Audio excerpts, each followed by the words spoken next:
Est-ce qu'on peut gagner une guerre en répétant exactement le même erreur? L'histoire répond à cette question. En 1998, l'Éthiopie possédait l'une des armées les plus nombreuses et les plus expérimentées d'Afrique. Pourtant, face à l'Érythrée, elle a subi des revers majeurs.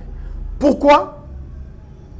Pas par manque de soldats, pas par manque d'armes, parce qu'elle combattait 3 erreurs tactiques qui existent encore aujourd'hui dans de nombreuses armées confrontées à une guerre des mouvements. Première erreur, défendre des positions fixes sans conserver la mobilité. Quand une armée s'accroche à une ligne, au lieu de préserver sa capacité de manœuvre, elle risque d'être débordée.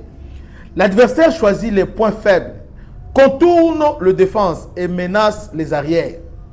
L'expérience de la guerre Éthiopie-Érythrée montre à quel point la mobilité peut décider de l'issue d'une campagne. Deuxième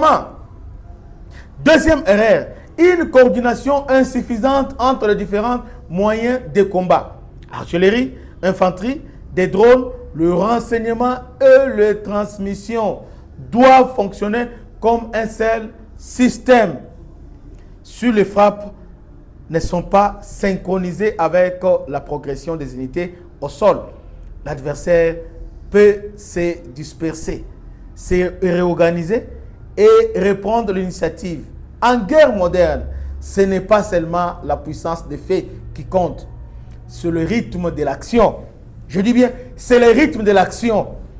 Mais la troisième erreur est souvent la plus dangereuse. Je dis bien, la plus dangereuse, la vitesse de décision. Une chaîne de commandement trop lourde peut ralentir la réaction face à un ennemi très mobile comme l'armée rwandaise. Dans les conflits contemporains, certaines forces sont capables de modifier leur dispositif en quelques heures. Si les décisions mettent beaucoup plus de temps à atteindre le terrain, l'adversaire conserve l'initiative. Vous voyez, c'est précisément ce que plusieurs armées ont cherché à corriger au cours des dernières décennies. Éthiopie est elle-même a profondément réorganisé son dispositif après des difficultés d'initiative en améliorant sa coordination en mobilité. Mais la troisième erreur est souvent la plus dangereuse, la vitesse de décision. Une chaîne de commandement trop lourde peut ralentir la réaction face à un ennemi très mobile. Dans les conflits contemporains, certaines forces sont capables de modifier leur dispositif en quelques heures. Je dis bien en quelques heures. Si les décisions mettent beaucoup plus de temps à atteindre le terrain, l'adversaire conserve l'initiative. Voilà. Il conserve l'initiative.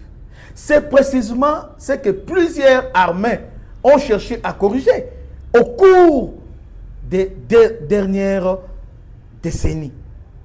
Éthiopie, elle-même, a profondément réorganisé son dispositif après ses difficultés initiales, en améliorant sa coordination, sa mobilité et son commandement. Et le parvenir à reprendre l'avantage lors de la suite du conflit.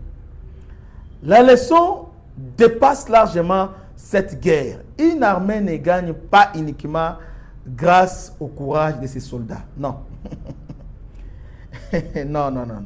Elle gagne lorsque son organisation permet à ce courage d'être utilisé efficacement. Les soldats peuvent être prêts à se battre, mais si le système est lent, rigide ou mal coordonné, leur valeur ne suffit pas toujours à changer les cours des opérations.